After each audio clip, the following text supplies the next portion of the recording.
감사합니다. 저희들 참으로 부족합니다. 그럼에도 불구하고 목사님께서 저희를 이렇게 단에 세워 주셨습니다. 우리 하나님께서 저희 가정을 통해서 그동안에 행해 오신 그 모든 일들, 이 짧은 시간에 다 말씀드릴 수 없지만은 간추려서 말씀드려 보겠습니다.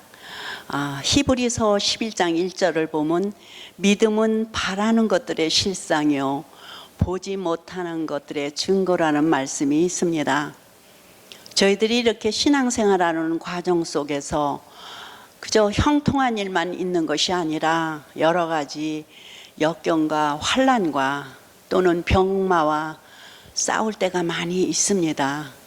그때마다 우리 인간의 힘으로 도저히 어찌할 수 없는 상황들을 만날 때마다 우리 전능하신 하나님께 이 모든 문제를 맡기고 믿고 바라고 기도했을 때에 우리 하나님께서는 우리 삶의 실상으로 다가와 주셨고 또 그때마다 증거되어 주셨습니다. 저는 불교 집안에서 태어났습니다.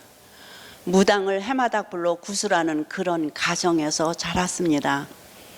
결혼했는데 저희 시댁도 불교 가정으로 저희 부부는 자연스럽게 불상 앞에 절을 하며 이 세상의 부를 쫓아 열심히 살았습니다. 그런데 69년도에 저의 큰아들이 태어나면서부터 저희 집안에 정말 끔찍한 사건들, 자살 사건 또는 여러 가지 정말 어려운 문제들이 태산같이 밀려왔고 게다가 남편의 사업은 실패를 거듭하면서 79년도에는 완전히 망해 단칸 사골세방으로 이사가는 사건이 생겼습니다.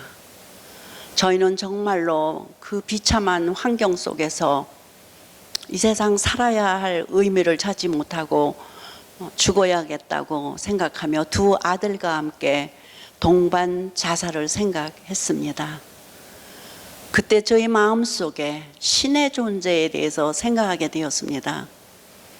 우리 조상적부터 믿어오던 부처는 우리가 이 지경이 되도록 도울 능력이 없는 신인가?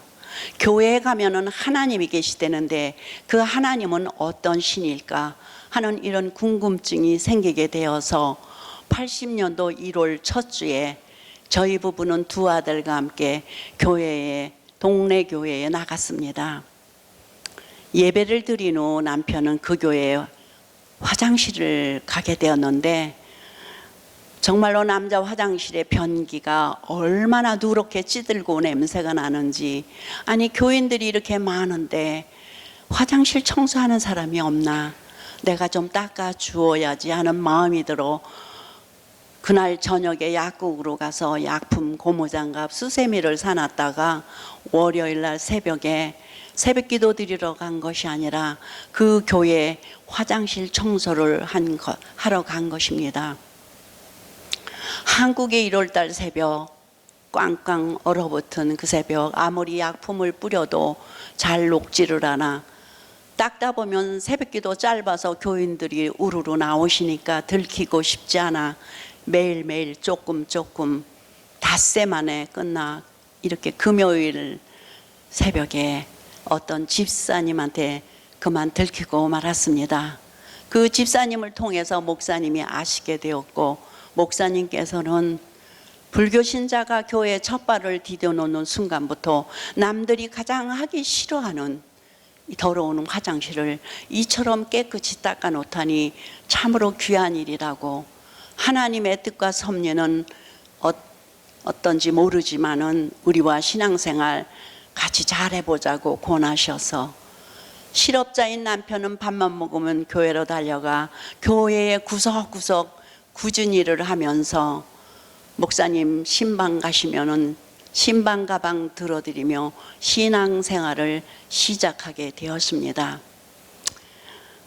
한 주도 빠지지 않냐고 교회에 나갔고 수요 예배는 물론 금요 예배 새벽 지당까지 정말 하루도 한 번도 빠지지 않냐고 신앙생활을 열심히 하게 되었고, 그때마다 기도와 말씀 가운데 저희는 하나님이 어떤 신인가 알고 싶어 교회에 온 저희 부부에게 나는 이러이러한 신이라고 친히 가르쳐 주셔서 정말 영적 체험은 많이 했지만은 여전히 우리의 경제생활, 가정생활은 어려운 가운데 정말 궁핍해서 살 수가 없었습니다. 그때 어떤 사람이 미국에 가면은 직업에 귀천이 없어서 막노동을 해도 잘 먹고 산다는 말을 하는 걸 듣게 되어 저희도 미국에 오고 싶어 알아보았습니다. 그런데 저희들은 미국에 올 길이 전혀 없다는 것입니다. 있다면 한 가지, 위장 결혼이 있다고 했습니다. 저희 부부는 그렇게라도 미국에 오고 싶어 가정법률사무소로 찾아가서 호적을 갈라놓고 하나님 앞에 기도하기 시작했습니다.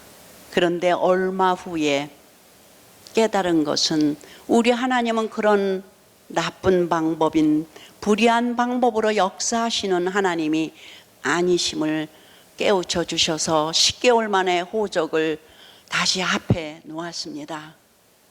그러고서는 하나님께 기도했습니다. 하나님, 인간의 방법으로 할 수 없는 것, 우리 전능하신 하나님은 하실 수 있고 불가능이 없으시다고 하시는 하나님의 능력 가운데 저희들을 미국에 보내주십시오 하고 매일매일 눈물로 기도했습니다.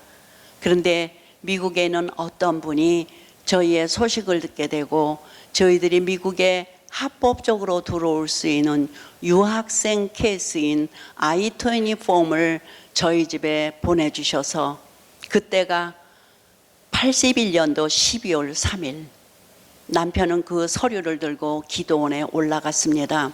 하나님, 이 서류를 작성하여 접수해서 인터뷰에 합격만 되면은 저희 미국에 갈 수 있습니다. 도와주십시오 하고 간절히 기도했을 때에 하나님께서는 계시록 1장 17절의 말씀, 두려워 말라 나는 처음이요 나중이니 곧 산자라는 말씀을 주셨을 때에 정말로 어린애같이 두려워하지 말아라. 처음부터 나중까지 내가 너를 도와줄 것이다. 나는 살아있는 하나님이라는 그런 음성을 듣고 내려와 그 다음날 서류를 접수했는데 인터뷰 날짜가 2주 후인 81년 12월 17일 아침 9시, 정말로 그 당시 저희들이 대학교를 졸업했어도 영어 회화를 할 줄 모르는 때였습니다.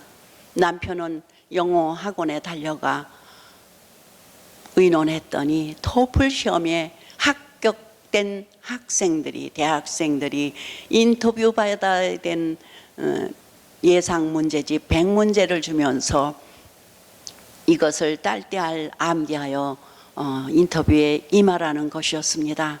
남편은 그 문제집을 가지고 와 펼쳐보니 긴 단어, 긴 문장, 암기는커녕 혀가 돌아가지 않아 읽을 수도 없는 그런 상황 속에 너무나 답답하여 기도를 했답니다. 그 시간에 두려워 말라 하신 말씀으로 하신 하나님께서 영적인 체험을 주시고 정말로 너무나도 감격하여 펑펑 울어 제가 나갔다 돌아보니 문제집이 물을 뿌린 것 마냥 우글우글 되어 있어서 아니 암기가 안 되면 안 됐지 왜 물을 뿌렸냐고 했더니 그런 간증을 해 주었습니다. 정말로 우리 하나님, 전능하신 하나님, 불가능이 없으신 하나님께서는 81년 12월 17일에 정말 놀랍도록 단번에 비자를 받도록 역사해 주셔서 저희 부부는 빨리 미국에 오려고 준비를 했는데 20일 만에 준비가 끝나 82년 1월 5일에 미국 LA 공항에 도착했습니다. 올 때는 돈이 없어 가방 몇 개만 달랑 들고 왔고 아는 사람 없고 영어도 모르고 영주권도 없는 열악한 환경이었지만 전능하신 하나님께서 이스라엘 백성을 애굽에서 종살이할 때 홍해를 건너 가나안 땅을 향하여 나오게 하셨던 그 하나님은 우리를 태평양을 건너 우상이 들끓는 우리 집안에서 우리 네 식구를 뽑아 미국 LA 공항에 도착해 주신 것입니다. 저희 부부는 미국 LA 공항에 엎드려 정말 눈물로 통곡하며 하나님 앞에 기도했습니다. 이 올 수 없는 미국, 정말로 우리 하나님의 능력 가운데 저희들을 오게 하신 하나님, 저희들 미국 생활을 할 때에 믿음으로 살겠습니다. 하나님, 우리를 도와주십시오. 우리를 인도해 주십시오 하고 미국 생활을 시작하게 되었습니다. LA는 1월 달임에도 불구하고 정말 여러 가지 꽃들이 만발하고 오렌지 나무에 오렌지가 주렁주렁 열리는 땅, 정말 저희 눈에는 가나안 땅같이 보였습니다. 그러나 저희의 생활은 그때부터 광야 생활이 시작되었습니다. 매일매일 먹을 것을 찾아 미국 마켓 뒤에 있는 쓰레기통에 찾아가 버려진 야채와 과일과 하다못해 버려진 허옇게 변한 고기 덩어리까지 주워다 먹으면서 식생활을 했지만은 그래도 감사했습니다. 저희들이 입어야 될 옷가지들은 그 당시 가라지 세일이나 수아밋에 가보면은 코로 하나를 주면은 헌 운동화, 헌 바지, 샤스 사 입을 수 있어서 감사했습니다.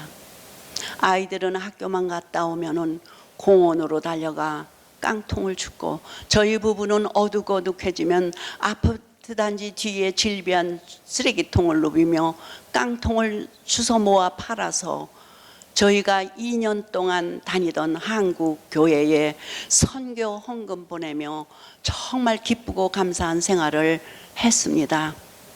그런데 5개월 만에 하나님은 저희를 샌디에고라는 곳으로 이사가게 하셨습니다. 그곳에서 남편은 잡을 잡게 되었는데 미국 오노인 밑에 한국 분들이 와서 많이 일을 하고 있었습니다. 그 일이라는 것은 막노동, 땅 파고, 집수리, 페인팅, 프로밍 등등 어느 것 하나 할 줄 아는 걸 하나도 없는 남편은 조수로 들어가서 일을 했지만은 누가 보던 안 보던 꾸준하게 성실하게 일한 결과 8개월 만에 오너의 눈에 띄었고, 그 오너는 저희가 영주권이 없는 걸 알면서도 현찰을 주어가며 저희들을 사랑하며 돌봐 주었습니다. 그런데 먼저 와서 일하던 한국분들 마음속에 시기와 질투가 생기면서 저희들을 이민국에 고발하겠다고, 영주권이 없는 걸 알고 저희 보는 앞에서까지 수화기를 들고 괴롭히기 시작했습니다. 영주권 없는 서름 속에 울면서 그저 참을 수밖에 없었습니다. 참고 참은 결과 어느 날 저는 대장경련이 일어나 그만 쓰러지고 말았습니다. 그 대장경련을 통하여서 온몸에 합병증이 생기면서 저는 만 7년 동안을 죽을 병을 앓았습니다. 남편은 버는 돈마다 저를 고쳐보려고 좋다는 병원, 한의원 다녀봤지만 고침받지 못했고, 신유 집회 금식기도 갔지만은 소용이 없었습니다. 그 당시는 금침이 유행이었을 때에 금침을 맞으면 혹시나 알지 모르니 맞아보라 해서 조금 자꾸 맞다 보니 제가 지금도 엑스레이를 찍는다면은 깨알같이 나는 금침이 머리끝부터 발끝까지 손끝까지 제 몸속에 1000개가 들어 있습니다. 이렇게 엄청난 금침을 맞았지만 고침받지 못했고, 마침내 남편이 저를 묻어야 되는 묘지를 사야 되는 상황까지 이르게 되었습니다. 닥터는 환경에서 온 스트레스로 인한 병이니 한국으로 가든지 빨리 이곳을 떠나라고 종용했습니다. 갈 곳도 없었습니다. 갈 곳도 없었지만 이사 비용마저 없었습니다. 모두 병원비로 탕진하여, 그런데 교회에서 재정에서 얼마, 교인들이 한 푼 두 푼 걷어준 돈을 남편 손에 쥐어주면서 일단 사람을 살리고 봐야 되니 빨리 어디든지 떠나라고 해서 이민 온 지 7년 만에 89년도에 제2의 이민을 떠난 곳은 저희가 5개월 살았던 LA 북쪽 놀스리지라는 곳으로 가게 되었습니다. 그곳에서 남편은 아는 사람 없고 또 돈도 없는 상태에서 배운 것은 노동일이기 때문에 남이 밑에 일당 30-40불을 받으며 또 일을 하게 되었습니다. 환경은 변화했지만 저는 좀처럼 나을 기색이 없이 심하게 앓고 있었습니다. 제가 샌디에고에서 병이 시작되면서 하나님 앞에 기도하고 말씀을 보게 된 것은 예수 그리스도는 어제나 오늘이나 영원토록 동일하다고 하셨는데 언제는 출애굽시키시듯이 20일 만에 우리를 미국 땅에 옮겨주신 하나님께서 제가 병들어 죽어가는 것을 가만히 보고 계시는 하나님은 아니실 텐데 내가 왜 이렇게 해서 병에 낫지 못하고 죽어가는 것일까? 하나님의 뜻과 섭리는 어디에 있는 것인가 하고 기도하며 말씀을 보게 되었습니다. 그러던 어느 날 욥기 23장 10절, 나의 가는 길을 오직 그가 하시나니 그가 나를 단련하신 후에 내가 정금같이 나오리라는 말씀과 로마서 8장 18절에 현재에 받는 고난은 장차 나타날 영광과 좋게 비교할 수 없다는 말씀을 묵상하게 되었습니다. 하나님께서는 저를 용광로 같은 풀무불에 집어넣으시고 정결케 하시고 깨끗게 하셔서 훗날에 하나님이 쓰시기 좋은 그릇으로 다시 빚으시고 계시다고 생각이 되어지니 오히려 감사했습니다.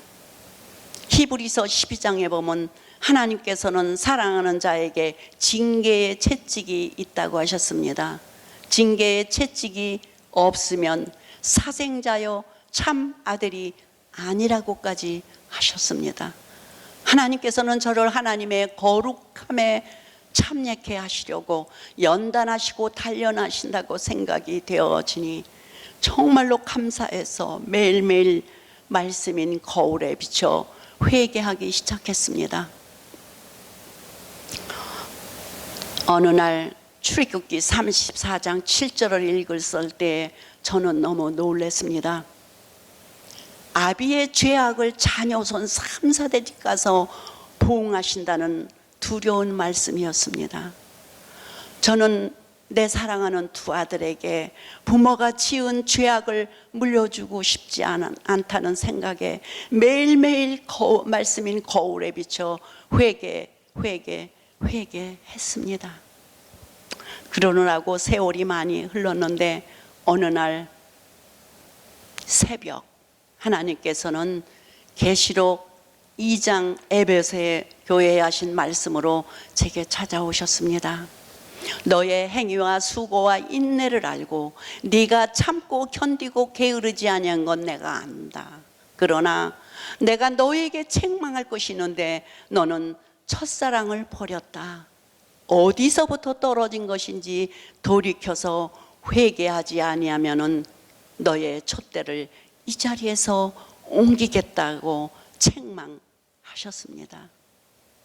저는 그 시간에 하나님 앞에 눈물로 기도했습니다. 하나님, 맞습니다. 하나님의 은혜와 사랑 다 잊어버리고 성령의 은사도 다 소멸한 채 저는 지금 영과 육이 사망의 길로 가고 있습니다.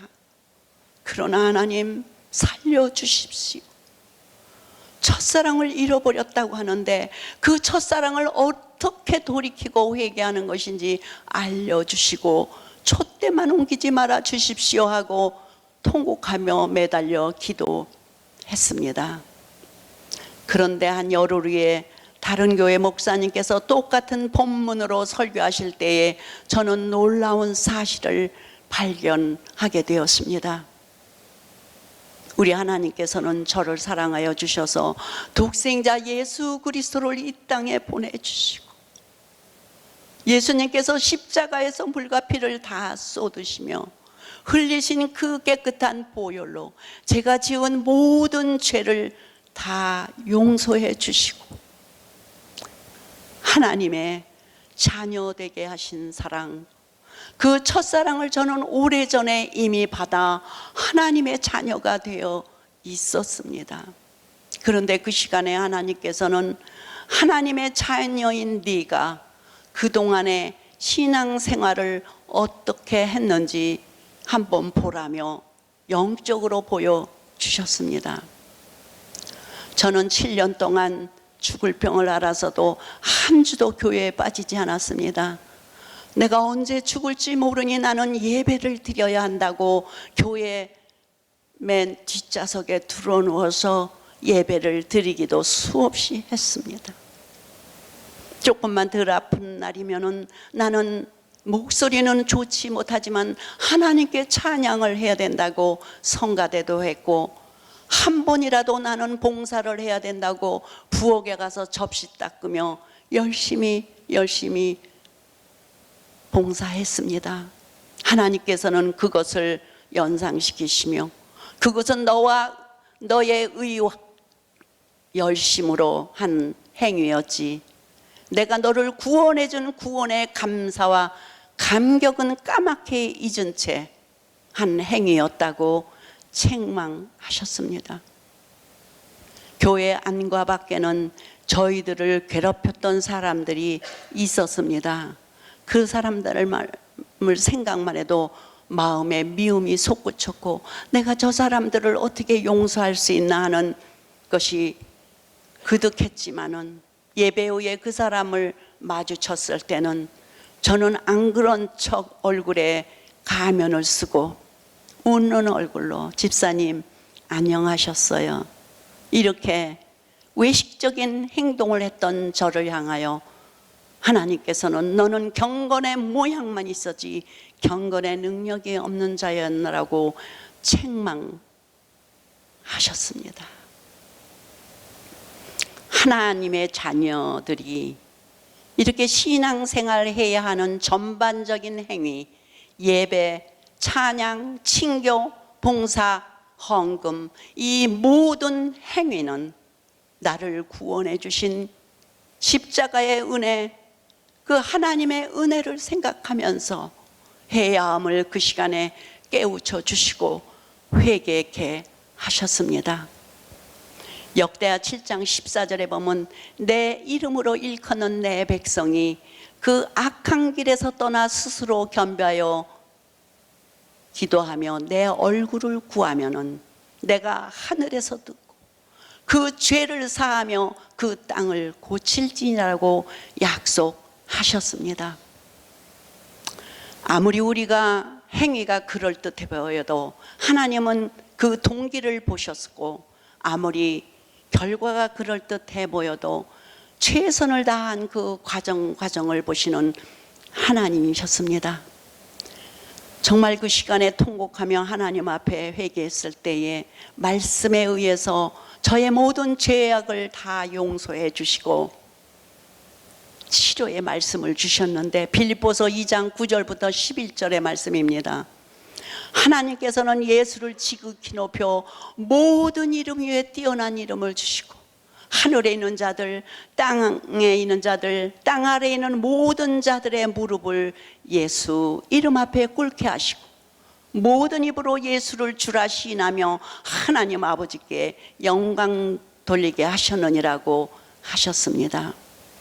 하나님께서는 예수의 이름, 그 예수의 이름은 하늘에 있는 천사들도 땅에 있는 모든 인간들도 땅 아래에 있는 사탄마귀 귀신들의 무릎까지도 꿇게 하시는 능력의 이름, 권세 있는 이름, 그 이름을 저에게 주셨는데 저는 그때까지 알지 못하고 신앙생활을 했던 것입니다. 그 시간에 예수 이름의 권세와 능력을 깨닫고 제가 그 이름에 의지하여 저를 사망의 길로 끌고 가고자 7년 이상을 괴롭혔던 병마를 쫓기 시작했습니다.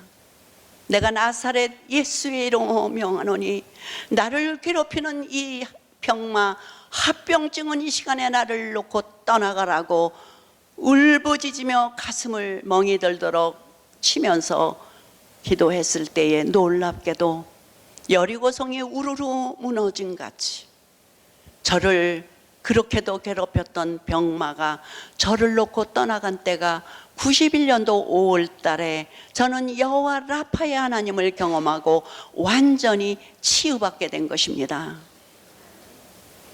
치유받고 보니 국민학교 2학년, 6학년 데려온 두 아들은 대학생, 고등학생이 되어 있었습니다. 저는 두 아들의 중고등 시절 제일 귀중한 시간을 아무것도 해줄 수 없었습니다. 오직 제가 할 수 있었다면 단 한 가지 기도는 할 수 있었습니다. 하나님 우리 두 아들 키워주십시오. 하나님, LA 땅, 미국 땅에 청소년 때문에 고통하는 가정들이 있다고 들었습니다. 하나님, 우리 두 아들 구별해 키워주십시오. 믿음으로 키워주십시오. 훗날에 하나님께만 영광 돌려드리는 아들로 키워주십시오 하고 눈물로 기도했는데, 눈물의 기도를 받으신 하나님께서 두 아들 다 멋지게 키워주셨습니다. 큰아들은 그나마 커서 부모가 겪어야 될 극심한 가난 속에서 자신도 아르바이트하며 접시 닦으며 외판환하면서 공부를 열심히 해주었고, 정말로 부모 따라 한 주도 교회에 빠지지 않았고 열심히 신앙생활을 한 결과 하나님께서는 그 아들을 하버드를 나오게 하셨습니다. 명예와 부를 얻을 수 있는 환경이 되었음에도 하나님께 자기의 삶을 드리겠다고 모든 것 내려놓고 LA 큰 교회의 EM 사역자로 성령 충만하게 사역했으며, 탈북자 통곡의 기도회에 손인식 목사님을 도와서 미국은 물론 한국까지 나아가 전 세계에 흩어져 있는 청소년들을 향하여 우리가 느헤미야여 에스더여 다니엘이라고, 부모의 고통이 바로 우리의 고통이라고, 우리가 주님의 마음을 품고 열방을 향해 나가 우리 하나님의 소원을 이루어드리자고 외치던 아들 마음속에 선교의 비전을 주셔서 중국을 통해 북한 선교를 하려고 기도했지만 하나님께서는 그걸 허락지 않으시고, 지금은 뱀이라는 선교단체, 비즈니스 에스 미션이라는 선교단체에서 영어권, 한어권에서 스피치하며 사역을 감당하고 있습니다. 작은 아들은 엄마가 오래 앓는 모습을 보면서 의사는 뭐하나, 내가 의사가 돼서 엄마 병을 고쳐야지, 열심히 공부하여 레지던을 뉴욕에서 하게 되었습니다. 정말 레지던 하면서 그 고단한 생활 속에 뉴욕의 딩구는 홈랩스피를 찾아가 의료로 봉사해 주면서 그 마음속에 가난한 자, 소외된 자, 불쌍한 자들에 대한 주님의 마음을 품게 하셔서 의사가 된 후 열악한 환경인 멕시코, 아프리카, 하이티에 지진 나기 전부터 1년에 몇 번씩 의료 선교하면서 작년에는 아이들 넷을 데리고 폴란드라는 나라에 의료 선교 가서 1년 만에 돌아오겠다는 아들이 얼마 전에 전화 왔는데 하나님이 1년 다 하라고 하신다고 내년에 돌아오겠다고 연락을 받았습니다. 이렇게 하나님께서는 정말 하나님의 비전을 위해서 두 아들을 사용해 주셔서 정말로 감사와 찬양을 드립니다. 제가 병이 치유받고 보니 남편은 저 때문에 고생을 너무 많이 해서 정말 밤잠 못 자 고통 가운데 뒹구는 저를 주물러주고 위로해주며 한 번도 싫은 내색, 구차한 내색하지 않던 남편이 정말 지친 육신 가운데 제가 치유받은 지 20일 만인 91년도 6월 초순에 간암 선고를 받았습니다. 청천벽력 같은 진단을 받았지만 저희들은 절망하지 않았습니다. 세상 의사가 고치지 못하는 병, 전능하신 하나님께서 말씀으로 치유해 주신 경험을 했기 때문에 남편도 진단 내린 병원문을 박차고 나와 병원에 전혀 찾아가지 아니하고 하나님 앞에 묵상하게 되었습니다. 내가 살면은 몇 달, 몇 주는 살 수 있겠지만은 내가 죽으면 천국 가겠지만 천국 가기 전까지 하나님이 가장 기뻐하시는 일이 무엇인가를 하다가 나는 천국 가겠나라고 묵상했을 때에 우리 하나님께서 가장 기뻐하시는 일은 영혼구원 전도라는 것을 깨우쳐 주셔서 그 지친 육신을 끌고 낮에는 일하고 밤에는 마켓 앞에 나아가 노방 전도를 하게 되었습니다.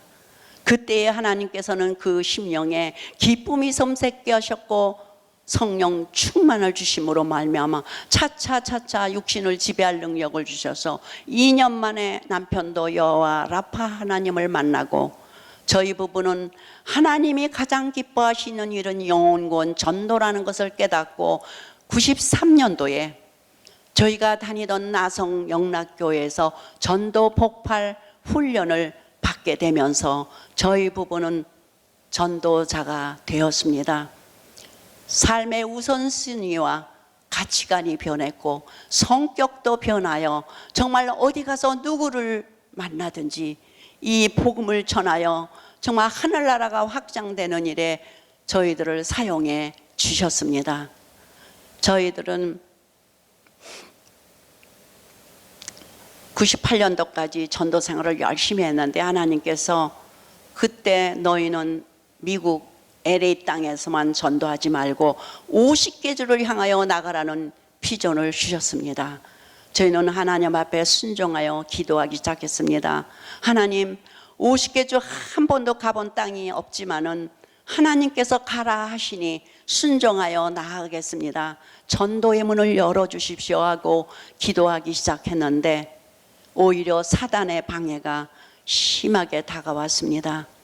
정말 저의 교통사고 2번을 통하여 갈비 4개가 부러지고 겨우겨우 추슬로 회복되었는데 또다시 뒤에서 들이받아서 척추 목뼈를 다치는 사고를 당했습니다. 후유증이 있음에도 불구하고 2001년 12월 달에 마태복음 28장 마지막 절 그러므로 너희는 가서 모든 족속으로 제자를 삼고 내가 네게 분부한 것을 가르쳐 지키게 하라. 볼지어다 내가 세상 끝날까지 너희와 항상 함께 있으리라는 약속의 말씀을 주시면서 떠나라고 하셨습니다. 저희는 그 말씀에 순종하여 곧바로 저희가 살던 집을 내놓고 팔기 시작했습니다. 그동안 하나님의 축복 가운데 한국일보사에서 정원이 아름답다고 사진도 찍어간 집이었지만 하늘나라 확장을 위해서 2002년 1월 1일 집을 내놓고 팔기 시작했는데 남편의 비즈니스를 정리하고 보니 5개월 만에 정리가 끝나 2002년 6월 1일 저희들이 먹고 자고 타고 다녀야 할 헌알비를 하나 사가지고 떠나게 되었습니다. 저희들은 누가 알아주는 사람, 알아주는 교회 하나 없었지만은 천하보다 귀한 한 영혼을 찾아서 무조건 자비량으로 길을 나섰습니다. 하나님께서는 저희의 발걸음을 그때부터 인도하기 시작했습니다. 저희의 사역을 신문과 LA는 복음방송에서 이렇게 알려주시면서 스테이트를 넘게 되었습니다.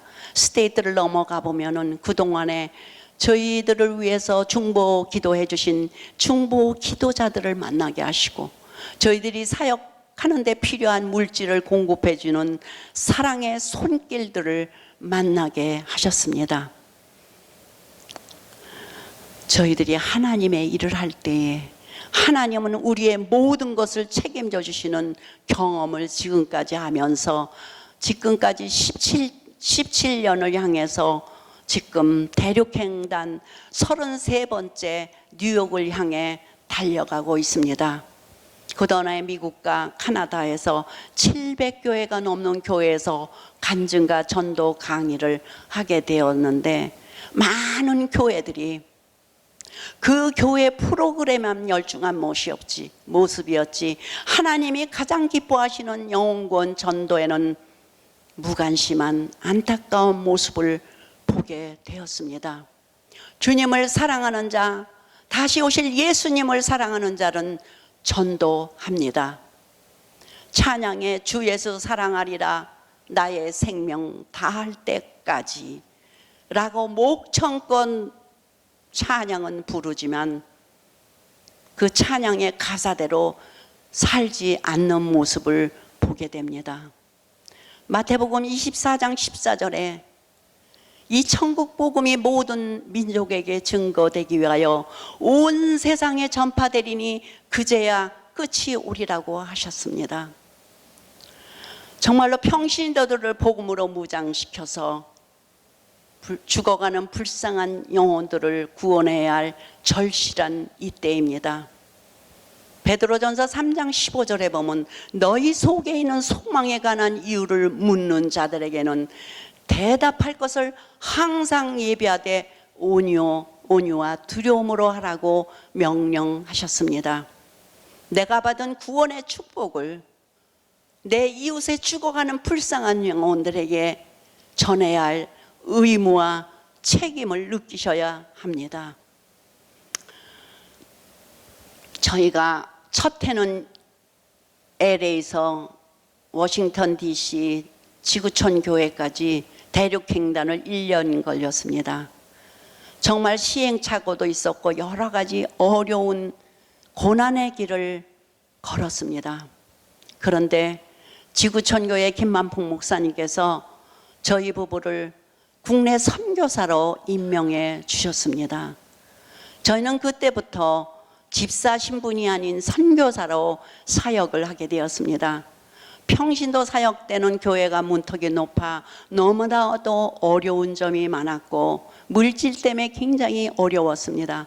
이제 선교사 직분을 받고 보니까 정말로 선교사 직분에 대한 대우를 해 주셨으며 많은 사역에 활력이 있으리라고 저희는 기대했습니다. 그러나 기대와는 달리 교회마다 평신도들 마음속에 저희가 선교사라고 소개받고 사역을 하면 저 사람은 선교사니까 자기의 직분상 아무리 어렵고 힘들어도 해야 할 일이지, 우리는 평신도 장로 권사 집사인데 뭐 저렇게까지 열심히 전도할 필요성이 있는가 하는 안일한 생각, 고정관념 때문에 도전도 회개도 결단도 없는 모습을 보고 저희 부부는 2개월 만에 선교사 직분 내려놓고 지금까지 평신도 전도자로 지금 사역하고 있는데, 우리 하나님 얼마나 평신도의 사역을 기뻐하시는 것을 경험하고 있습니다. 신분보다 더 중요한 것은 책임과 사명입니다. 로마서 1장 16절에 보면 내가 복음을 부끄러워하지 않으니 이 복음은 모든 믿는 자에게 구원을 주시는 하나님의 능력이 됨이라고 하셨습니다. 복음의 능력 안에서는 전했을 때에 영혼 구원은 물론 이루어집니다. 많은 영혼들이 주께로 돌아옵니다. 그러할 뿐만 아니라 가정의 문제, 이혼, 고부 갈등, 자녀 또는 제사, 우울증, 여러 가지 불륜의 관계, 모든 문제들이 복음 안에서 해결되어지는 놀라운 경험을 하면서 저희는 복음은 모든 문제의 해답이라고 말씀드릴 수 있습니다. 저희들이 지금까지 17년 동안 사역하면서 정말로 춥고 덥고 토네이도도 만나고 사막길에서 모래바람에 휩싸이고 한밤중 길에서 잘 때에 나쁜 사람들한테 포위되어 어찌할 수 없는 상황을 만났을 때에도 불꽃 같은 눈으로 지켜주시는 하나님께서 급하게 천사를 보내주셔서 그 위기를 모면케 해 주셨습니다. 저희들이 알비 사역하면서 제일 어려운 게 뭐냐고 물어보십니다. 물과 파킹랏입니다. 파킹랏은 지금도 저희들은 월마트에 RV를 세우고 작은 차로 왔습니다. 그렇지 않으면 레스테리아, 트럭스탑, 교회 파킹랏이 넓으면 교회에서도 자고, 그렇지 않으면 남이 집 뒷담에 몰래가 자고 새벽에 도망치면서 지금까지 살았습니다. 물은 RV 안에 샤워장이 있지만은 넣고 버리는 것도 힘들기 때문에 찾아다녀야 되고, 그래서 저희는 창고로 사용하고, 샤워는 그 지역에 YMCA에 가서 며칠에 한 번씩 샤워하며, 매일의 저녁의 세수는 한 컵의 물로 고양이 세수하면서 다니지만은, 저 사람들 RV 타고 다니면서 구경하러 다니는 거 아니냐는 비양거리는 소리도 하지만은 저희 부부는 개의치 아니하고 예수님을 바라봅니다. 예수님은 여우도 굴 있고 공중에 나는 새도 거처가 있건만은 인자는 머리 둘 곳도 없다고 하셨는데, 우리는 그래도 RV라는 장막이 있으니 얼마나 감사한지요.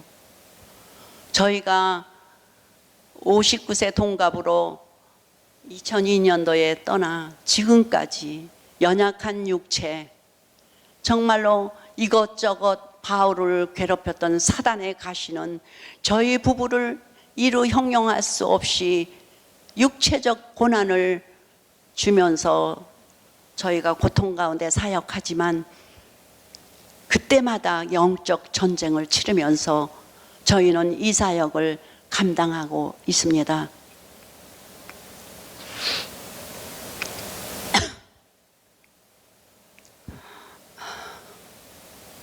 사도 바울은 너무나 심한 고생을 받아 살 소망까지 끊어지고, 죽은 줄도 사형 선고도 받은 줄 알았다고 고백하면서도 이 귀한 복음을 로마도 보아야 하리라는 비전을 갖고 복음을 전하면서 순교하기까지 달려간 바울을 모본 삼으며, 또한 예수 그리스도께서는 십자가에서 물과 피를 쏟으시며 다 쏟으시며 저의 생명을, 저의 영혼군을 위하여 생명까지 주신 그 예수님을 생각하면서 저희들이 당하고 있는 이런 육체적인 고난쯤이야 비교할 수 있겠나?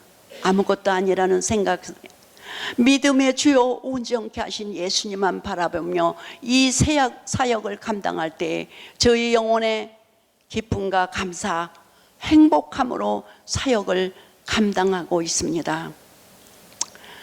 히브리서 11장 1절, 믿음은 바라는 것들의 실상이요 보지 못하는 것들의 증거라고 하신 그 말씀대로 82년도 1월 달에 가방 몇 개 들고 태평양을 넘게 하신 하나님, 미국 땅에 와서 극심한 가난과 모진 연단 속에서 오직 믿음으로 승리케 하시고, 두 아들과 저희 부부 각자 있는 처소에서 하나님의 나라의 확장을 위하여 써주심을 진시로 감사를 드립니다.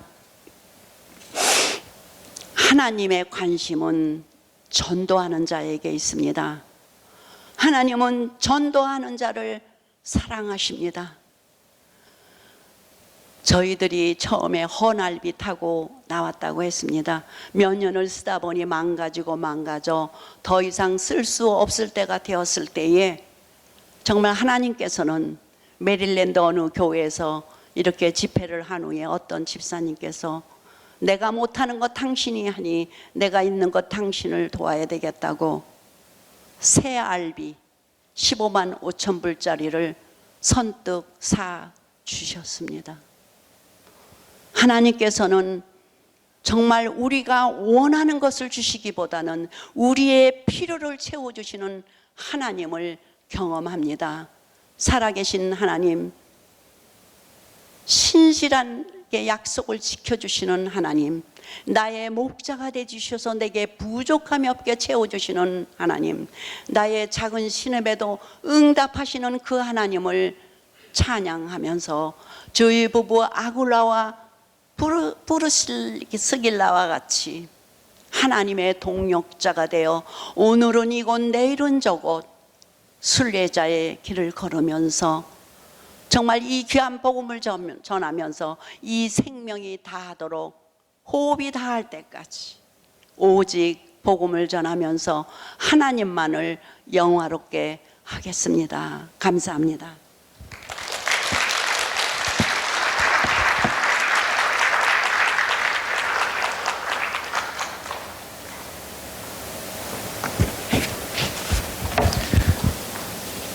가끔 이렇게 교회에 와 보면은 그러시더라고요. 어디서 왔느냐고. 그럼 저희 답변이 참 애매모호합니다. 답변이 정답을 말씀드린다면 파킹랏에서 왔어요. 무슨 소리 그렇게 해? 아니 어디서 사시는데요? 길에서 살아요. 그쯤 되면 뭐라고 그러시냐면 홈레스 피플이세요? 아니에요. 하우스레스 피플이지 홈레스는 아닙니다. 왜냐하면 가정이 있기에. 우리나라 속담 보면 이런 속담도 있지 않습니까? 호랑이가 죽으면은 가죽을 남기고 사람이 죽으면은 이름을 남긴다고 그랬는데 맞습니다.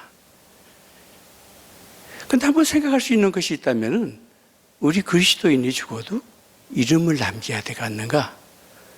사실 이름도 굉장히 귀하지만은 오직 남길 수 있다고 그러면은 크리스찬은, 그리스도인은 오직 믿음입니다. 미국에 와서 한번 믿음 한번 남겨보지 못하고 미국에 온 지 9년 만에 당신 얼마 안 있으면 죽는다는 참 엄청난 이 황당한 이야기 앞에 너무나도 당혹했습니다. 그런데 더욱더 저희 큰 사실은 무슨 사실이냐면은 믿음 한번 남겨보지 못했지만서도 찬송가 311장 너의 몸 조건만 날 무엇 주느냐, 내 몸을 희생했는데 너 무엇하느냐, 내 죄를 대속했는데 너 무엇하느냐, 이것이 귀중하건만 날 무엇 주냐는 내 너를 위하여 찬송을 주님 앞에 드리면서, 아니 주님 앞에 드림이 아니라 예수님이 저에게 물어보시는 질문이셨습니다. 믿음 한번 남겨보지 못하는 미국 이민 삶에 이제는 주님께서 저에게 이렇게 물어보신다면 답변까지 없습니다. 답변까지 없습니다.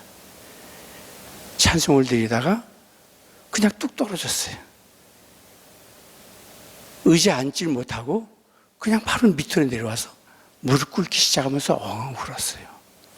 저 미국에 와서 믿음 한번 남겨보지 못한 삶이 아니라 이제는 주님께서 저에게 물어보신다면 답변까지 없습니다. 답변까지 없습니다.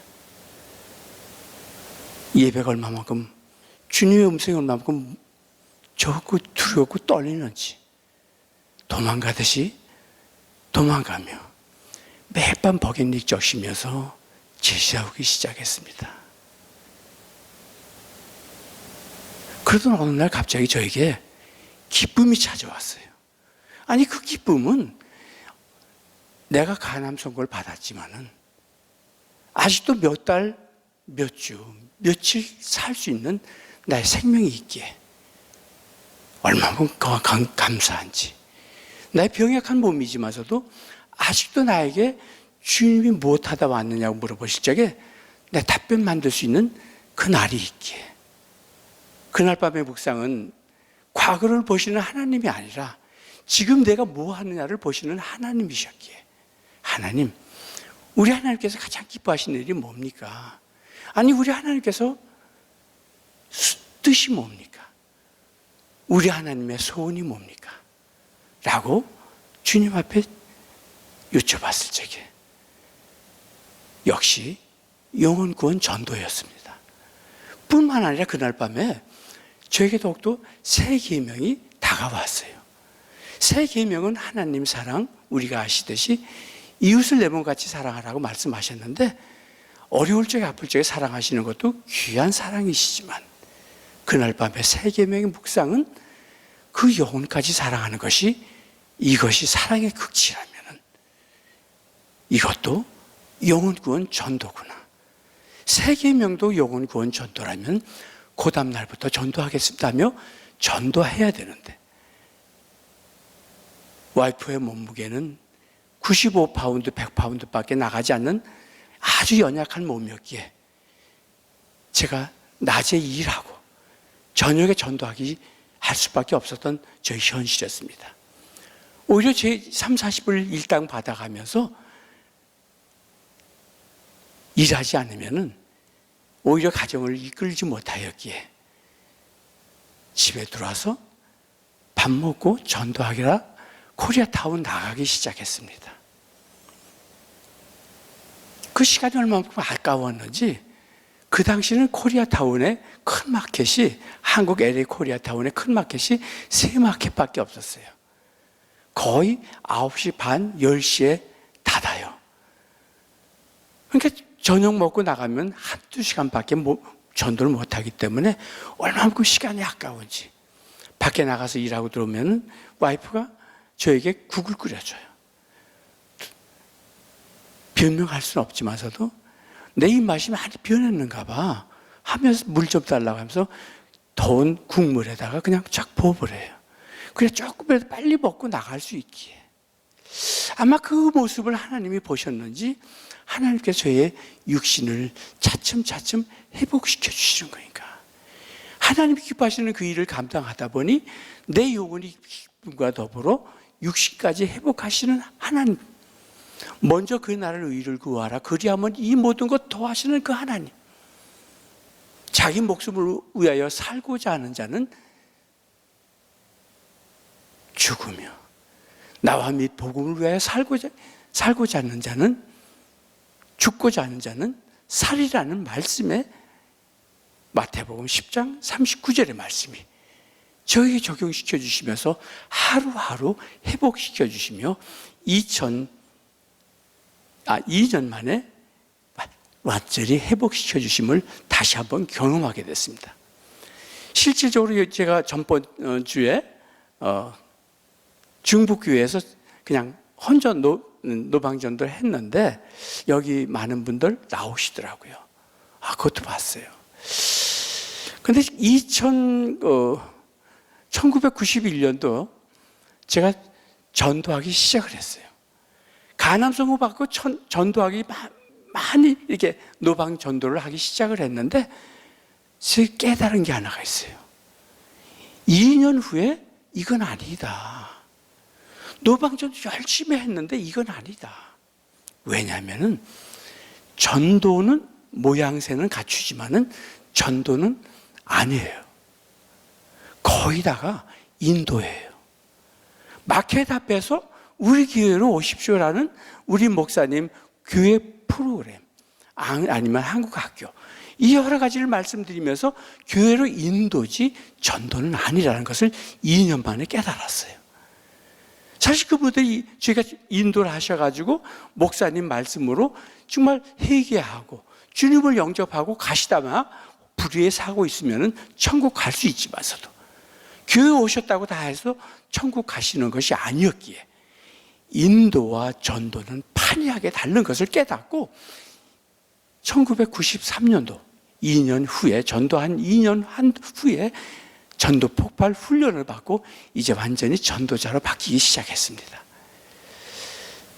아까 말씀을 드렸듯이 이제 떠나라는 말씀에 순종하며 이제 98년도에 하나님의 말씀에 순종하며 기도했을 적에 2002년도 떠나게 됐습니다.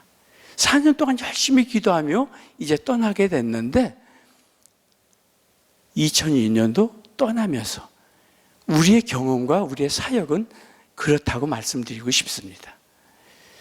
사실 준비가 시작이 됐는데 5개월 동안 막 열심히 준비가 시작을 됐는데 사역의 준비는 조금 달랐습니다. 준비라면 하나둘 갖춰야 되는 것이 준비였는데 사역의 준비는 20년 동안 캘리포니아에 살면서 모았던 것 아낌없이 하나둘 다 버리는 게 준비예요. 다 버려야 돼요. 예수님께서 베드로 부르실 적에 아비와 그물을 버려가며 주님을 따랐듯이 버리는 것이 준비였습니다. 계획을 세워야 되지 않겠느냐고 누가 말씀하세요. 네, 계획도 없어야 돼요. 계획이 있으면 성령님께서 계획을 못 세우세요. 우리의 계획 때문에 성령님 우리 하나님께서 계획을 못 세우세요. 계획이 없습니다. 아브라함 보고 떠나라고 말씀하셨을 적에 아골골짝 빈들에도 그냥 순종하면서 떠났듯이 계획이 없어야 돼요. 그런데 한 가지 저에게 불편한 사실이 하나가 있다면은 전대 가져가지 말라는 말씀이에요. 한 3개월 동안 주님하고 싸웠어요. 막 매달렸어요. 예수님께서는 그 당시 알비도 없으셨고 아니 크레딧 카드도 없으셨기에 그냥 떠나라고 복음 전한 자에게 전대 가지 말라고 말씀하셨지만은 우리 알비 가지고 떠나면은 스테이트 도시와 도시를 연결하는데 600마일, 800마일 되는 지역도 많습니다. 제 알비로다가 그 당시 그때 알비는 600마일 뛰지를 못했었어요. 중간에서 떨어집니다. 가스값 떨어져가지고 갈지 못하는데 어떻게 합니까? 라고 기도했지만 그냥 떠나라는 거니까. 아까 와이프가 말씀을 드렸듯이 1년의 시행착오가 있다는 것은 뭐냐면 꼭 1년이 걸려가지고 대륙 횡단을 했는데 왜 그럴까? 가스값이 없어가지고 중간에 떨어졌었어요. 몇 번씩 그런 사례도 있었지만서도 참 이것이 하나님 은혜니까. 하나님이 축복하시는 것도 하나님 은혜지만은 이와 같이 하나님이 이렇게 어렵습니다라고 하면서 그렇게 메일랜드에 와서 말씀을 전했을 적에 그 어느 분이 그 후에 우리에게 알비까지 선사하시면서 제공하셨던 그 손길, 이것이 하나님 은혜였습니다. 제가 사역하는 것이 있다면 2가지 사역하고 있습니다. 3가지 사역하고 있습니다. 첫 번째 불신자입니다. 불신자 이해가 되시겠죠? 2번째 사역하고 있는 것이 있다면 사실 어느 목사님 말씀하시듯이 교회가 황금 어장이라는 거니까 이해가 되실는지 몰라도 교회에 많은 교인이 있지 성도가 아니라는 거니까. 교인과 성도는 크리스찬하고는 다르다는 거니까. 무슨 말씀을 드리냐면 교회 구원에 확신이 없으신 분들 이런 분을 만나면서 복음 전하고 있습니다. 3번째 사역하고 있는 것이 있다면 실족되신 분입니다. 실족되신 분은 사실 우리가 그냥 스쳐나가기 쉬울지 있을지 몰라도 사실 그렇지 않습니다. 마켓 앞에서 전도하다 보면 거의 10분 정도 만나면 한 6, 7분은 교회 다닌다고 한다든가 예수님 믿는다든가 그렇게 얘기하십니다. 그러면 이분들이 그렇구나라고 생각할 수 있겠지만서도 실제적으로 교민의 몇 퍼센트가 교회에 등록된 숫자면 교민 숫자의 18.5% 이상을 상회하지 못합니다. 그러니까 10사람 만나면 2사람밖에 교회에 등록되며 다니고 있는 숫자밖에 안 돼요. 그럼 5사람이라는 숫자는 거의 실족된 사람들인데 이 실족된 사람들은 우리는 상관치 않습니다. 사실 그게 상당한 우리의 과거의 죄입니다. 그 사람들을 실족시키면은 차라리 우리의 연자 맥도를 우리 목에 달리고 깊은 바다에 빠지는 것이 낫다고 말씀하셨는데 그것은 주님이 우리에게 주시는 말씀으로 생각지 않고 그냥 방관해버립니다. 그런데 그렇지 않은 것이 우리가 이민 생활, 교회 생활을 잘못해왔지 않습니까? 신앙 생활, 믿음 생활을 잘못해왔지 않습니까? 우리를 통해서 실족되신 분들입니다. 아니 교회를 통해서 실족되신 분들입니다. 시간이 짧기에 길게는 말씀을 못 드려도 제가 여기서 사역을 끝나면은 바로 인디애나폴리스로 떠날 예정입니다. 왜냐하면 그 당시 오래전에 들렸던 교회였는데 목사님 그러십니다. 이곳에 실족되신 분이 하나 있는데 이 지역의 많은 목사님들이 그분을 찾아가도 그렇게 완강하게 거부하면서 안 나오시는데 우리 교회 3년 동안 잘 섬기셨던 분입니다. 제가 가겠다고 했더니 목사님 마다하시면서 안 될 거라고. 사모님이 안대해 주셔서 갔습니다. 갔는데 진짜 말씀을 처음부터 쭉 들어요. 그런데 마지막에 듣고 보니까 정말 실족되실 수밖에 없어요. 그래서 실족되신 분 만나면은 아주 공식적으로 거침없이 무릎 꿇습니다. 말씀을 다 듣고 무릎 꿇고 제가 대신 사죄합니다. 라고 하면 사죄합니다. 거의 눈물 흘립니다.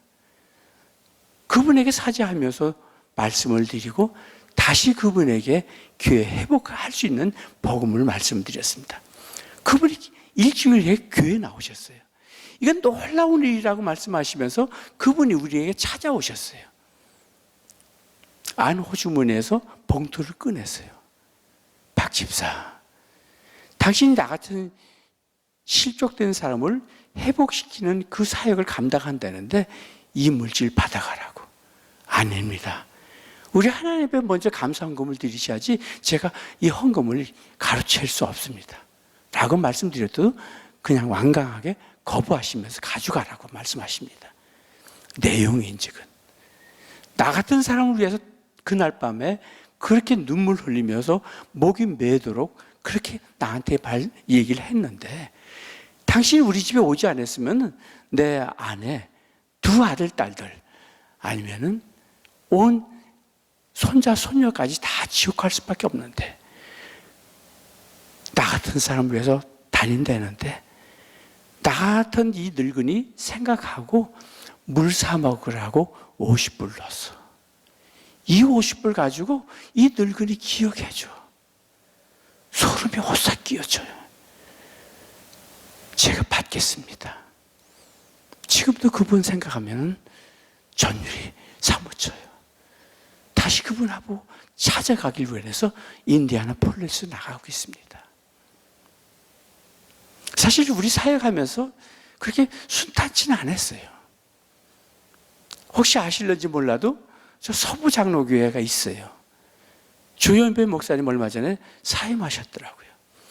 제가 그 교회 사역하고 있을 적에 파킹랏에서 파킹했어요. 사실 제가 교회 잘 파킹 안 하려고 하는 이유 중에 하나예요. 나쁜 사람들이 아주 마음을 하나님 의지해서 그런지 몰라도 그냥 막 침범해요. 교회에다 파킹해놓고 나가면은 신방하고 갔다 오면은 문짝 다 부셔뜨려요.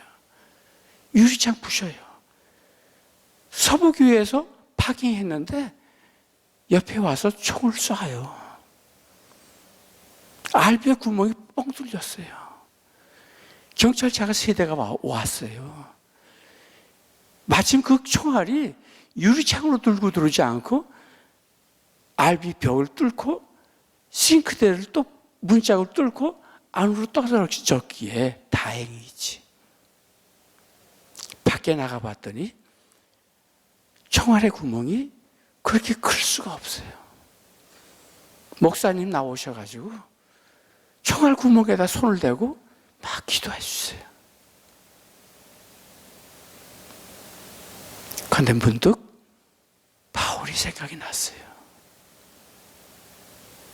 바울의 로마까지 가는 여정에 그렇게 얘기하잖아요. 누가 우리를 그리스도 사랑해서 끊으랴. 환난이나 공고나 핍박이나 적신이나 위협이나 칼이야. 내가 확신하노니 사망이나 생명이나 선사들이나 권세들이나 현진이나 장래이냐 능력이나 높이나 기쁨이나 다른 아무 피조물이라도 우리를 우리 주 그리스도 사랑해서 끊을 수 없다고. 사방에 위협 싸움을 쌓여도 당하여도 쌓이지 않고 답답한 일을 당하여도 낙심하지 않고 핍박을 받아도 버림받지 않고 꺾으림을 당하여도 망하지 아니하는 것은 우리 안에 예수 그리스도의 생명이 있기에 복음을 전하는 자 주님이 지켜주심이 은혜와 평강이에요. 평강은 불편할 때 느끼는 게 아니잖아요. 그러나 그 위험한 그 순간순간도 주님의 함께 하심으로 평강을 누릴 수 있어요. 저희들 43년생이니까 웬만큼 먹었어요. 그만하라고 그래요, 와이프의 지금 보면요, 취장에 혹이 생겼는데 그 1점 몇 cm 되던 것이 이번 봄에 떠나기 전에 LA에서 MRI 찍어보니까 2.6cm래요. 3cm 되면 암하고 취장암하고 같이 동일하게 간주하는데 떠나면 안 된다고. 와이프 그래요. 2002년도 다시 RB 사약하면서 무리하게 했더니 2003년도에 간경화가 다시 왔어요. 다시 12년 만에 2015년도에 간경화가 또 왔어요. 이제 경화가 얼마큼 심한지 간에 점이 생겼어요. 커다란 점이 생겼어요. 이건 간경화에 점 생기었다면 분명히 암이다. 그만하라고. MRI 찍어보니까 식도 정맥류로도 피가 흐르고 있어요. 피가 못 가요. 두 아들들 와가지고 그만하래요. RB키를 뺏어요. 그 당시 현장을 와이프가 봤기에 지난 봄에도 또 떠나자고 그러는 거니까. RB키를 뺏어가기에 주었어요. 우리 RB 밑에 창고에 성경책 많아. 어저께도 중풍으로 잘 걷지 못하시는 양로원에 가가지고 성경책 하나 드렸어요. 주님을 영접하셔서 얼마나 감사한지. RB 안에 성경책 내가 많이 있는 거 그거 들고 슬리핑백 있던 거 들고 엄마 아빠 고생하면서 걸어가는 모습 너희 좋아하면은 RB 기 가져가. 기 가져가. 울면서 기 내려놔요.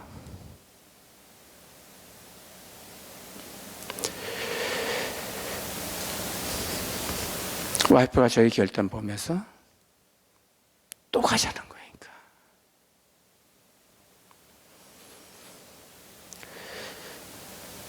사실 저희 사역하면서 그거 한번 느껴봤어요. 우리 한국에 수의 있잖아요, 수의. 우리가 죽을 때 싸는 수의 있잖아요. 수의에 주머니 있던가요? 주머니 없어요. 우리 관 속에 서랍 있는 관 보셨어요? 없어요. 그냥 이 몸뚱아리 들어가면 그만이에요. 그런데 바울께서는 우리가 이 땅에 태어나가지고 가져갈 거 아무것도 없는 줄 알았는데 가져갈 게 하나가 있대요. 바울께서 말씀하시는 거니까. 가져갈 게 하나가 있는 것이 뭐냐면은 우리가 전도한 그 영혼, 그 이름이래요.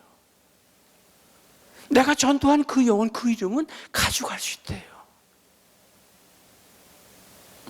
우리의 소망이나 기쁨의 자랑의 면류관이 무엇일까? 그의 강림하시제 너희는 우리의 영광이요 기쁨이라고 애칠 수 있듯이 내가 전도한 그 영혼, 그 이름을 가져갈 수 있대요. 찬송가 376장인가요? 내 평생 소원 이것뿐 주의 일 하다가 이 세상 이별하는 날 주 앞에 가는 것. 이것이 우리의 소원일 텐데 저는 미국 아메리칸 드림 이루려고 왔어요. 잘 먹고 잘 살려고 왔어요. 명예나 학문 때문에 왔어요. 자녀들 교육 때문에 왔어요. 이게 아메리칸 드림이에요. 맞아요. 우리의 모두의 아메리칸 드림이지만 우리를 구원해 주신 우리 하나님의 드림은 애면한지 그냥 살았어요. 나를 구원해 주신 예수님의 십자가의 복음이 아직도 예수 그리스도의 십자가에 못 박힌 것이 너희 눈에 밝히 보이거늘 예수 그리스도의 십자가에 못 박힌 이것 이해는 아무것도 알지 않기로 작정했던 바울의 모습이 내게는 우리 주 예수 그리스도의 십자가에 결코 자랑할 것이 없는데 아메리칸 드림이 나의 드림이 돼서는 안 되지 않겠는가. 아이들한테 유언했어요. 엄마 아빠가 혹시나 봐 길에서 산소호흡기 끼고 있으면 즉시 빼다오. 뭐 타다 왔느냐고 물어보실 적에 조금 전까지 복음 전하다 왔어요. 우리들이 하나의 소원이 있다면 언제가 우리 예수님 만나시잖아요. 언제가 우리 예수님 언제가 만나시잖아요. 그쪽에 우리 소원이 하나 있다면 예수님 그 밑에서 어떤 사람이 예수님 저기 박집사들 오네요. 저기 박집사들 오네요. 저 사람들이 예수님 누군가를 가르쳐준 사람들이에요. 이 주는 한마디만 있으면 만족할 수 있답니다. 이제 10년 이상을 다니고 보니까 웬만큼 빚이 갚아진 줄 알았어요. 답변이 웬만큼 이루어진 줄 알았어요. 하나님, 빚이 좀 갚아지지 않았어요? 빚이 좀 갚아진 거 아닙니까, 하나님?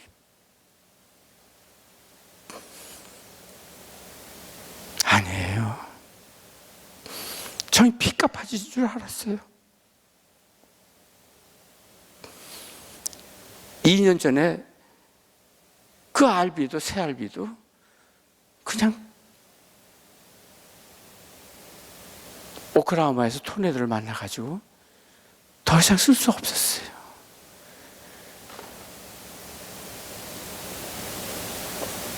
다시 어느 분이 또 어떤 교회에서 지원해줘서 지난 11월 달, 작년 11월 달 다시 또 알비를 바꿔주셨어요.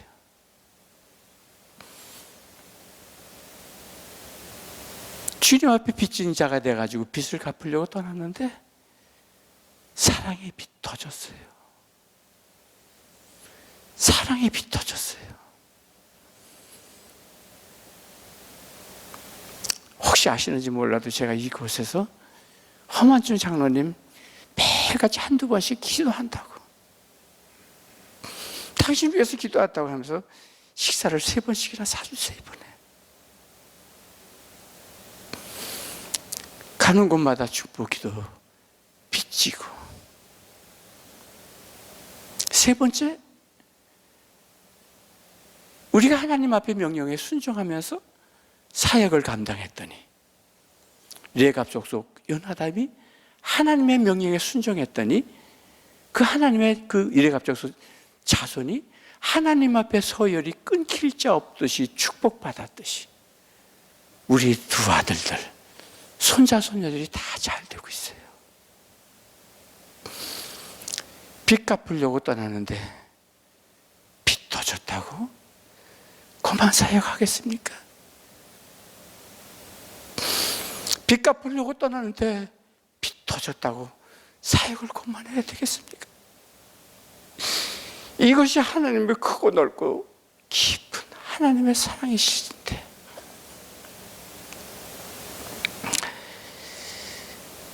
전도는 명령이에요. 전도는 명령이에요. 2002년도 떠났을 적에 2003년도에 이라크 전쟁이 있을 적에 부시 대통령이 파병시켰어요. 미국 승리를 위해서 파병시켰어요. 아니, 세계 평화를 위해서 이라크에 파병시켰어요. 예수님께서 우리에게 명령 주세요. 마태복음 잘 아시듯이 28장 18절부터 20절까지 가라고 말씀하시잖아요. 가라고 말씀하시잖아요. 사복음서에 보면은 똑같이 결론이 나오는 거 아시잖아요. 마가복음의 16장 15절에도 너희는 온 천하에 다니면서 만민에게 복음을 전하라고 가라고 하세요. 누가복음 24장 48절에도 너희는 이 모든 일의 증인이 되달라고 우리에게 당부를 하세요. 증인은 누구한테 증인을 되달라고 하세요? 우리가 살아있는 우리한테 증인이 되달라고 간곡히 당부를 하세요. 요한복음에도 똑같아요. 20장 21절에 아버지께서 나를 보내신 것 같이 나도 너희를 보낸다고 하면서 부탁을 하시면서 당부를 하세요. 가라고 말씀하세요. 이 사복음 모두가 지상 명령으로 생각하고 계세요. 맞아요. 그런데 명령이 아니에요. 명령은 명령인데 명령이 아니라는, 제가 말씀드리는 것은 부시 대통령이 명령하는 그런 명령이 아니다, 그 얘기예요. 우리가 아이들 키울 적에, 자식들을 키울 적에 너 이 쓴 약 먹어야 돼, 입을 벌리면 명령했잖아요. 너 이 주사 맞아야 돼 하며 팔다리 붙잡고 명령했잖아요. 부모의 명령은 뭐였을까요? 내가 이거 사는 길이야. 내가 이거 사는 길이야. 전도를 제가 그거 깨닫고 울었어요. 제가 사는 길이에요.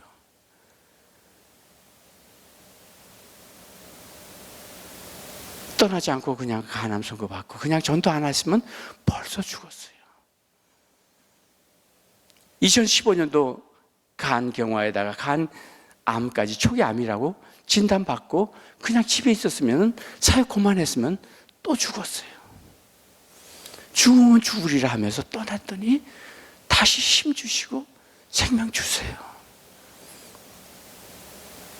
여기 기독교 방송 김수철 목사님 이틀치 녹음하자고 그래서 갔더니 전번에 왔을 때보다 당신 얼굴이 왜 이렇게 시커멓게 다시 이렇게 됐느냐고. 간이 나빠졌어요. 그래도 다시 이렇게 살려주셨어요, 하나님께서. 전도는 제가 사는 길이에요. 성경을 다시 한번 말씀을 드린다면은, 그 사복음서를 더욱더 요약하고 크게 이 말씀을 드린다면은 사랑이잖아요. 사랑을 한 단어로 표현하지 말고 두 단어로 다시 나눠보라고 그러면은 두 단어로 나눌 수 있어요. 수고하고 무거운 짐 지는 자라 다 내게로 오라해. 그러니까 우리는 다 왔잖아요. 우리는 다 왔잖아요. 오라 가라예요.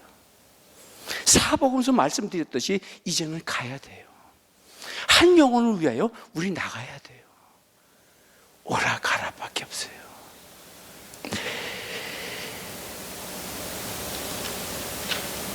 전쟁터에서 명령하면은, 앞으로 돌격하면서 명령하면은 돌격해야 될 텐데 후진하면은 그냥 사살당해요. 예수님께서 십자가에서 못 박혀 죽으시면서까지 하시면서 다시 부활하셔가지고 승천하시면 될 텐데 굳이 40일 동안 이 땅에 남으셔가지고 말씀하신 것이 이 사복음서에 아까 말씀드린 결론이셨는데, 그쪽에 우리에게 당부하셨는데, 죽기까지 하시면서 당부하셨는데, 전쟁터에서 그 승리를 위해서도 그냥 후진하면은 사살당하는데, 예수님이 우리에게 명령하셔서 그 명령을 순종하지 않고 주님을 만났다면은 어떠한 면목까지 만날 수 있겠는가? 참 엄청난 사실이에요. 너는 말씀을 전파하라. 때를 어떤지 못 어떤지 항상 힘쓰라고 말씀하시는데, 일어날 빛을 발하라. 이는 내 빛이 이르렀고 여호와 영광이 우리 위에 임하였다고 말씀하시는데도 나가지 않는 우리를 보시면서 내가 누구를 보내면 누가 우리를 위하여 갈고 탄식하시는 우리 하나님의 음성을 들어가며 그래도 아직도 몇몇 분 전도하는 그 모습을 보면서 눈물로 씨를 뿌린 자나 기쁨으로 단을 거두리는 그날이 있기에 내가 다시는 여호와를 선포하지 않으며 그 이름을 말하지 아니하려면 나의 중심에 불 붙는 것과 같아 골수에 사무쳐 답답하여 견딜 수 없는 우리의 이 마음을 허락해 주신 주님, 이제 하나님 이 복음 전하겠습니다 하며 결단하는 우리들, 바울이 그렇게 말씀하시잖아요.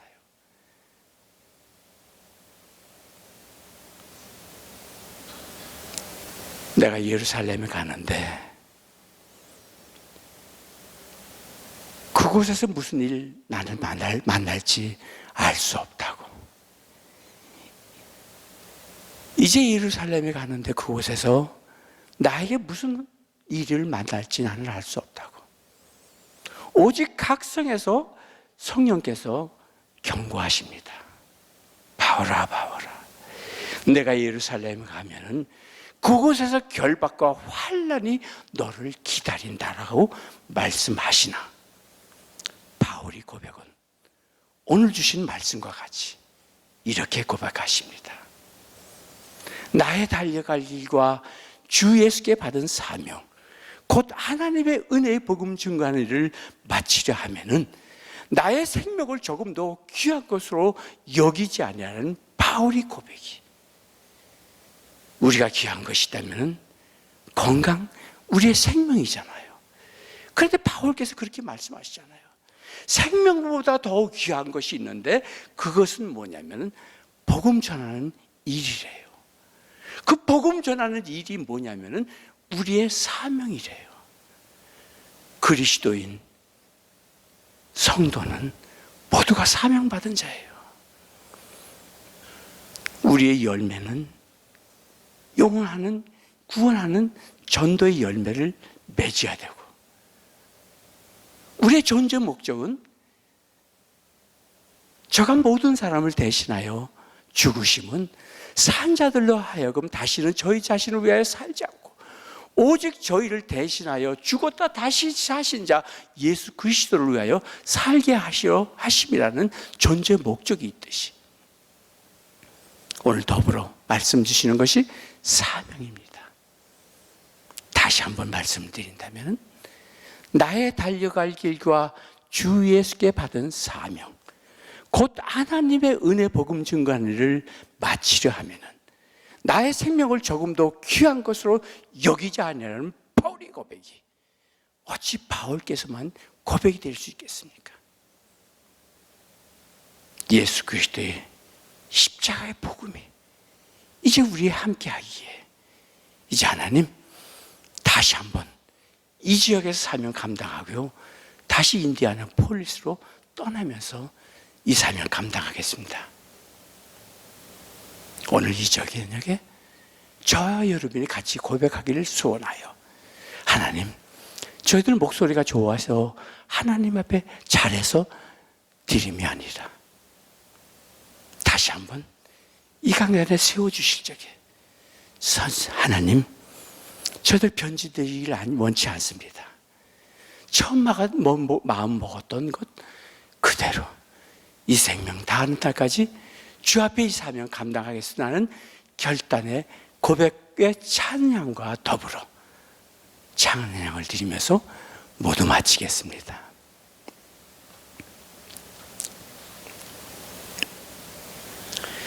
내가 예수 알기에 가만히 있을 수 없네. 주의 크신 사랑을 세상에 알려 하네. 주는 내게 말씀하셨네. 너는 가서 소리치라. 세상 모든 사람이 저 예수를 알도록 내가 예수 믿기에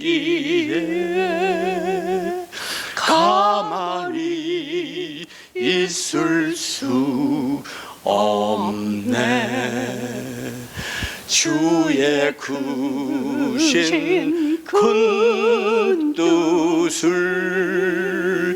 세상에 전해야 하네. 주는 내게 부탁하셨네. 너는 가서 가르치라. 세상 모든 사람이 주